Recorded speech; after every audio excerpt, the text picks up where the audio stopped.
ನಿಮ್ಮ ಮಗು ಚೆನ್ನಾಗಿ ಊಟ ಮಾಡಬೇಕಾ? ಹೊರ ದೇಶದಿಂದ ವಲಸೆ ಬಂದಿದ್ದು ನಮ್ಮ ದೇಶಕ್ಕೆ ಸ್ಪೈಸಸ್ಗೋಸ್ಕರ. ಎಸ್, ಸ್ಪೈಸಸ್ ಅಂತ ಅಂದರೆ ಮಸಾಲ ಪದಾರ್ಥಗಳು. ಇದು ಎಷ್ಟು ಶ್ರೇಷ್ಠ ಅಂತ ಹೇಳೋದಾದರೆ ಇದಕ್ಕೆ ತುಂಬಾ ಪ್ರಾಮುಖ್ಯತೆಗಳಿದೆ, ಹಾಗೆ ಇದು ತುಂಬಾ ಇಂಪಾರ್ಟೆಂಟ್ ಕೂಡ.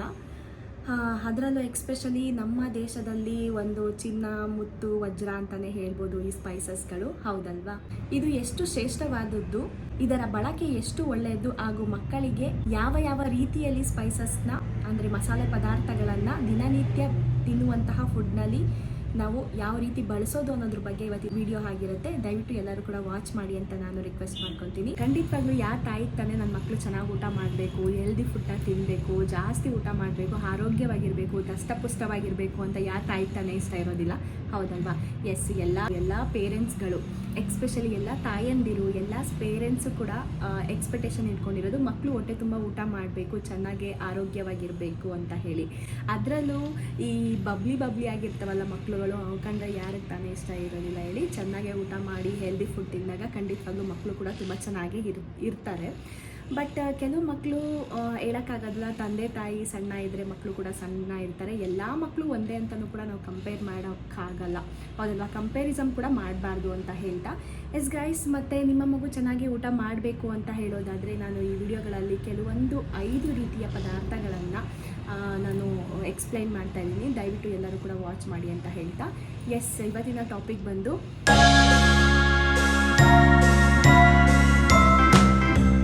ನಿಮ್ಮ ಮಗು ಚೆನ್ನಾಗಿ ಊಟ ಮಾಡಬೇಕಾ?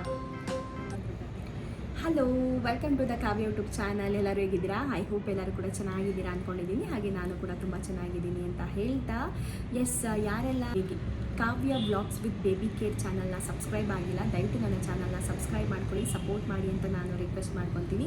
ನನ್ನ ವಿಡಿಯೋಗಳಲ್ಲಿ ಕೆಲವೊಂದು ವ್ಲಾಗ್ಸ್ಗಳಾಗಿರ್ಬೋದು, ಆ ನಂತರ ಮಕ್ಕಳಿಗೆ ಬೇಕಾಗಿರುವಂತಹ ಶಿಶುಗಳಿಗೆ ಬೇಕಾಗಿರುವಂತಹ ಕೆಲವೊಂದು ಟಿಪ್ಸ್ ಆಗಿರ್ಬೋದು, ಶಿಶುವಿನ ಆರೈಕೆ ಆಗಿರ್ಬೋದು, ಬಾಣಂತಿಯ ಆರೈಕೆ ಆಗಿರ್ಬೋದು, ಕೆಲವೊಂದು ವಿಡಿಯೋಸ್ಗಳನ್ನು ಅಪ್ಲೋಡ್ ಮಾಡ್ತಿರ್ತೀನಿ, ದಯವಿಟ್ಟು ವಾಚ್ ಮಾಡಿ ಅಂತ ಹೇಳ್ತಾ, ಹಾಗೆ ಎಸ್, ಯಾರೆಲ್ಲ ಕಾವ್ಯ ಕನ್ನಡ ವ್ಲಾಗ್ ಚಾನಲ್ನ ಸಬ್ಸ್ಕ್ರೈಬ್ ಆಗಿಲ್ಲ ಸಬ್ಸ್ಕ್ರೈಬ್ ಮಾಡ್ಕೊಳ್ಳಿ. ಹಾಗೆ ಯಾರೆಲ್ಲ ಲೈಕ್ ಮಾಡಿಲ್ಲ ಲೈಕ್ ಮಾಡಿ, ಕಮೆಂಟ್ಸ್ ಮಾಡಿ, ಶೇರ್ ಮಾಡಿ ನಿಮ್ಮ ಫ್ಯಾಮಿಲಿ ಫ್ರೆಂಡ್ಸ್ಗೆ ಅಂತ ಹೇಳ್ತಾ, ಬನ್ನಿ ವಿಡಿಯೋ ಸ್ಟಾರ್ಟ್ ಮಾಡೋಣ. ಇವತ್ತಿನ ವಿಡಿಯೋದಲ್ಲಿ ನಾವು ಬರೀ 5 Indian spices for digestive system and hepatitis kids ಬಗ್ಗೆ ಮಾತಾಡೋಣ.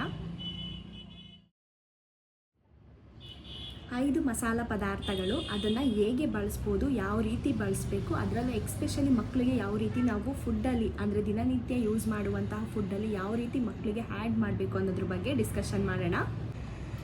ಮಕ್ಕಳಿಗೆ ಅದನ್ನು ಹೇಗೆ ಬೆನಿಫಿಟ್ ಮಾಡಿಕೊಡ್ಬೋದು ಅನ್ನೋದು ಈ ವಿಡಿಯೋದಲ್ಲಿ ಸಿಗುತ್ತೆ. ಮೊದಲಿಗೆ ಹೇಳೋದಾದರೆ 5 ಇಂಡಿಯನ್ ಬೆಸ್ಟ್ ಸ್ಪೈಸಸ್ ಬಗ್ಗೆ ತಿಳಿಸ್ತಾ ಇದ್ದೀನಿ. ಮಕ್ಕಳ ಜೀರ್ಣಕ್ರಿಯೆ ಸರಾಗವಾಗಿ ಆಗೋದಕ್ಕೆ ಅಪಟೈಟ್ ಅಂದರೆ ಹಸಿವು ಹೆಚ್ಚಿಸೋದಕ್ಕೆ ಸಹಕಾರಿಯಾದ 5 ಇಂಡಿಯನ್ ಸ್ಪೈಸಸ್ ಬಗ್ಗೆ ಈ ವಿಡಿಯೋದಲ್ಲಿ ತಿಳಿಸ್ತಾ ಇದ್ದೀನಿ. ಮಸಾಲೆ ಪದಾರ್ಥಗಳು ಏನೇನು ಅಂತ ಹೇಳಿ ನೋಡ್ಕೊಂಡು ಬರೋಣ. ಮೊದಲಿಗೆ ಹೇಳೋದಾದರೆ ಜೀರಾ ಅಂತ ಹೇಳ್ಬೋದು. ಹೊಟ್ಟೆ ಉಬ್ಬಿಸ್ಕೊಂಡಿರೋದನ್ನ ಕಡಿಮೆ ಮಾಡುತ್ತೆ, ಮತ್ತು ಇದನ್ನು ನಾವು ಜಾಸ್ತಿ ಒಗ್ಗರಣೆಗೆ ಬಳಸ್ಬೋದು. ಆನಂತರ ಮಕ್ಕಳಿಗೆ ಕಿಚಡಿ ಮಾಡ್ತಿರ್ತೀವಿ ಅಂದಾಗ ಯೂಸ್ ಮಾಡ್ಬೋದು. ಆನಂತರ ಈ ಥರ ಒಂದು ಬಿಸಿ ನೀರಲ್ಲಿ ಸ್ವಲ್ಪ ಜೀರಿಗೆನ ಹಾಕಿ ಕುದಿಸ್ಕೊಂಡು ಅದು ವಾಟರು ಕೂಡ ಅವಾಗವಾಗ ಮಕ್ಕಳಿಗೆ ಕೊಡೋದ್ರಿಂದನೂ ಕೂಡ ಜೀರ್ಣಕ್ರಿಯೆ ತುಂಬ ಚೆನ್ನಾಗಿ ಆಗುತ್ತೆ ಅಂತಲೇ ಹೇಳ್ಬೋದು. ಮತ್ತು ಬೇಳೆ ಕಟ್ಟಿಗೆ ಹಾಕ್ಕೊಡ್ಬೋದು, ಈ ರೀತಿ ಇದರ ಬಳಕೆ ಆಗಿರ್ಬೋದು. ನೆಕ್ಸ್ಟು ಸೆಕೆಂಡ್ ಪಾಯಿಂಟ್ ಹೇಳೋದಾದರೆ ಕೇರಮ್ ಸೀಡ್ಸ್ ಅಂದರೆ ಓಂ ಕಾಳು, ಅಜ್ವಾಯಿನ್ ಅಂತ ಕೂಡ ಹೇಳ್ತಾರೆ. ಇದು ಕೂಡ ಗ್ಲೋಟಿಂಗ್ ಕಡಿಮೆ ಮಾಡೋದಕ್ಕೆ ಸಹಾಯ ಮಾಡುತ್ತೆ. ಓವರಾಲ್ ಗಟ್ ಹೆಲ್ತ್ಗೆ ಕೂಡ ಇದು ಸಹಾಯ ಮಾಡುತ್ತೆ. ಜನರಲಿ ಇದನ್ನ ನಾವು ಪರಾಟ, ಆನಂತರ ಚಪಾತಿ ಅದನ್ನೆಲ್ಲ ಮಾಡ್ತೀವಲ್ಲ, ಅವಾಗ ಇದನ್ನ ನಾವು ಅದರಲ್ಲಿ ಈ ಪದಾರ್ಥವನ್ನು ಆ್ಯಡ್ ಮಾಡ್ಬೋದು. ಪರಾಟ ಮತ್ತು ಆನಂತರ ಚಪಾತಿಲಿ ನಾವು ಮಿಕ್ಸ್ ಮಾಡಿ ಕೊಡೋದ್ರಿಂದ ಖಂಡಿತವಾಗ್ಲೂ ಇದು ಯಾವುದೇ ರೀತಿ ರುಚಿ ವ್ಯತ್ಯಾಸ ಅನ್ನೋದು ಕಾಣೋದಿಲ್ಲ. ಜನರಲಿ ಇದು ಸ್ವಲ್ಪ ಕಹಿ ಇರುತ್ತೆ, ಮಕ್ಕಳು ಇಷ್ಟಪಡ್ದಲ್ಲೇ ಇರ್ಬೋದು. ಬಟ್ ಟೇಸ್ಟ್ ವೈಸ್ ಅಂತ ಬಂದರೆ ಯಾವುದೇ ರೀತಿ ಟೇಸ್ಟ್ ಕೂಡ ಚೇಂಜ್ ಆಗೋದಿಲ್ಲ ಅಂತ ಹೇಳ್ಬೋದು. ನೆಕ್ಸ್ಟ್ ಥರ್ಡ್ ಪಾಯಿಂಟ್ ಹೇಳೋದಾದರೆ ಟರ್ಮರಿಕ್ ಅಂದರೆ ಅರಿಶಿನ. ಇದನ್ನ ಗೋಲ್ಡನ್ ಸ್ಪೈಸ್ ಅಂತಲೇ ಕರೀತಾರೆ ಇದನ್ನ ಎಲ್ಲರೂ ಕೂಡ. ಇದು ಕೂಡ ತುಂಬ ಅಂದರೆ ತುಂಬ ಒಳ್ಳೆಯದು. ಆ್ಯಂಟಿ ಇನ್ಫ್ಲಮೇಟ್ರಿ ಅಂದರೆ ಉರಿ ಊತ ನೀಗಿಸುವಲ್ಲಿ ಒಳ್ಳೆ ಕಾರ್ಯವನ್ನು ನಿರ್ವಹಿಸುತ್ತೆ ಅಂತಲೇ ಹೇಳ್ಬೋದು. ಯಾವುದೇ ರೀತಿ ಡೈಜೆಸ್ಟಿವ್ ಸಿಸ್ಟಮಲ್ಲಿ ಏನೇ ಆದರೂ ಪ್ರಾಬ್ಲಮ್ ಆದರೂ ಕೂಡ ಇದನ್ನು ಯೂಸ್ ಮಾಡಿದ್ರೆ ತುಂಬ ಒಳ್ಳೆಯದು. ಬಳಕೆ ಹೇಗೆ ಅಂತ ಹೇಳೋದಾದರೆ ಎಕ್ಸ್ಪೆಷಲಿ ಮಕ್ಕಳಿಗೆ ಕಿಚಡಿ, ಖಾರ ಪೊಂಗಲ್ ಆ ಥರ ಎಲ್ಲ ಮಾಡ್ತೀವಲ್ಲ, ಆವಾಗ ಖಂಡಿತವಾಗ್ಲೂ ಇದನ್ನು ಸ್ವಲ್ಪ ಟರ್ಮರಿಕ್ ಪೌಡರ್ನ ಆ್ಯಡ್ ಮಾಡೋದ್ರಿಂದ ತುಂಬ ಒಳ್ಳೆಯದು. ಮತ್ತು ನೀವು ಮಿಲ್ಕ್ಗೂ ಕೂಡ ಸ್ವಲ್ಪ ಅರಿಶಿನ ಹಾಕಿ ಕೊಡೋದ್ರಿಂದನೂ ಕೂಡ ತುಂಬ ಒಳ್ಳೆಯದಿದೆ. ಮತ್ತು ಇದು ಇನ್ನೊಂದು ಹೇಳೋದಾದರೆ, ಈ ಮಿಲ್ಕಿಗೆ ನೀವು ಹಾಗೆ ಹಾಲನ್ನ ಕೊಡ್ತಾ ಇದ್ದೀರಾ ಮಕ್ಕಳಿಗೆ, ಮತ್ತು ಕಫ ಆಗ್ತಾ ಇದೆ, ನನ್ನ ಮಗು ಸರಿಯಾಗಿ ಹಾಲು ಕುಡಿತಾ ಇದೆ, ಬಟ್ ಆದರೆ ಕಫ ಸೇರ್ಕೊತಾ ಇದೆ ಅಂತ ಹೇಳೋದಾದರೆ, ಈ ಟರ್ಮರಿಕ್ ಪೌಡರ್ ತುಂಬ ಒಳ್ಳೆಯದು. ಅಂದರೆ ಅರಿಶಿಣದ ಪುಡಿನ ಮಕ್ಕಳಿಗೆ ಬಳಸೋದ್ರಿಂದ, ಹಾಲಲ್ಲಿ ಮಿಕ್ಸ್ ಮಾಡಿ ಮಕ್ಕಳಿಗೆ ಕುಡಿಸೋದ್ರಿಂದ ಯಾವುದೇ ರೀತಿ ಕಫ ಕಟ್ಟೋದಾಗಿರ್ಬೋದು, ಆ ನಂತರ ಕೆಲವೊಂದು ಸಣ್ಣ ಪುಟ್ಟ ಮೇಜರ್ ಪ್ರಾಬ್ಲಮ್ ಅನ್ನೋದು ಕಡಿಮೆ ಆಗ್ತಾ ಬರ್ತಾ ಇರುತ್ತೆ. ನೆಕ್ಸ್ಟು 4th ಪಾಯಿಂಟ್ ಹೇಳೋದಾದರೆ ಫೈನಲ್ ಸೀಡ್ಸ್ ಅಂತಲೇ ಹೇಳ್ಬೋದು. ಅಂದರೆ ಓಂ ಕಾಳು, ಇಂಗ್ಲೀಷಲ್ಲಿ ಫೈನಲ್ ಸೀಡ್ಸ್ ಅಂತ ಹೇಳಿ ಕರೀತಾರೆ. ಇದು ಓಂ ಕಾಳು ಅಂತಲೇ ಹೇಳ್ಬೋದು. ಇದು ಕೂಡ ತುಂಬಾ ಒಳ್ಳೆಯದು ಆ್ಯಕ್ಚುಲಿ ಆರೋಗ್ಯಕ್ಕೆ ಮತ್ತು ಡೈಜೆಷನ್ ಸಿಸ್ಟಮ್ಗೆ, ಹಾಗೆ ಜೀರ್ಣಕ್ರಿಯೆಗೆ ತುಂಬಾ ಒಳ್ಳೆ ಕಾರ್ಯವನ್ನು ನಿರ್ವಹಿಸುತ್ತೆ ಅಂತಲೇ ಹೇಳ್ಬೋದು.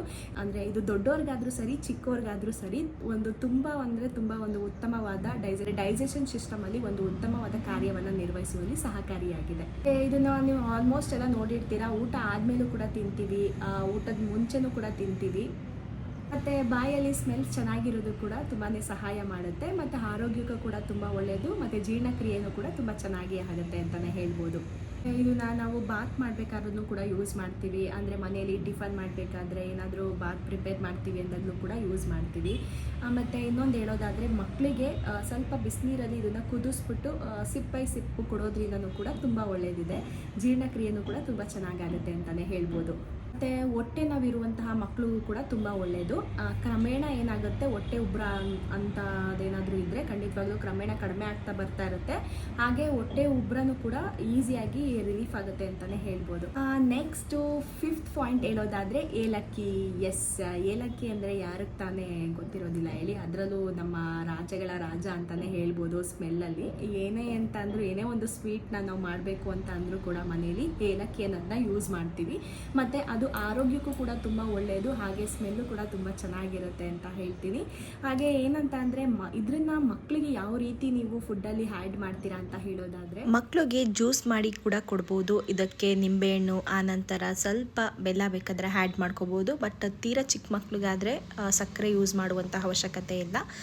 ಸಕ್ಕರೆನ ಕೂಡ ಜಾಸ್ತಿ ಶುಗರ್ನ ಯೂಸ್ ಮಾಡಲೂಬಾರ್ದು ಕೂಡ. ಹಾಗೆ ಫ್ರೂಟ್ಸ್ಗೆ ನೀವು ಫ್ರೂಟ್ಸ್ ಜ್ಯೂಸ್ ಮಾಡ್ತೀರ ಅನ್ನೋದಾದರೆ ಅದಕ್ಕೆ ಬೆಲ್ಲ ಬರುತ್ತೆ, ಬೆಲ್ಲನ ಕೂಡ ಆ್ಯಡ್ ಮಾಡಿ, ಹಾಗೆ ಏಲಕ್ಕಿ ಪೌಡರ್, ಯಾಲಕ್ಕಿನೂ ಕೂಡ ಆ್ಯಡ್ ಮಾಡಿ ಕೊಡೋದ್ರಿಂದ ತುಂಬ ಒಳ್ಳೆಯದು. ಇನ್ನು ಯಾಲಕ್ಕಿನ ಯಾವ ರೀತಿ ಬಳಸ್ತೀವಿ ಅಂತ ಹೇಳೋದಾದರೆ, ಕೆಲವೊಂದು ಟಿಫನ್ಗಳಲ್ಲಿ ಬಾತ್ ಮಾಡೋದಾಗಿರ್ಬೋದು, ಪಲಾವ್ ಮಾಡೋದಾಗಿರ್ಬೋದು, ಆವಾಗ ಅಂದರೆ ಡೈಜೆಷನ್ ಚೆನ್ನಾಗಾಗಲಿ ಅನ್ನೋ ರೀಸನ್ಗೋಸ್ಕರ ಕೂಡ ನಾವು ಯಾಲಕ್ಕಿ ಸ್ಮೆಲ್ಲಿಗೂ ಕೂಡ, ಹಾಗೆ ಡೈಜೆಷನ್ ಚೆನ್ನಾಗಾಗಲಿ ಅಂದರೆ ಜೀರ್ಣಕ್ರಿಯೆ ಚೆನ್ನಾಗಾಗಲಿ ಅಂತಲೂ ಕೂಡ ನಾವು ಯಾಲಕ್ಕಿನ ಯೂಸ್ ಮಾಡ್ತೀವಿ.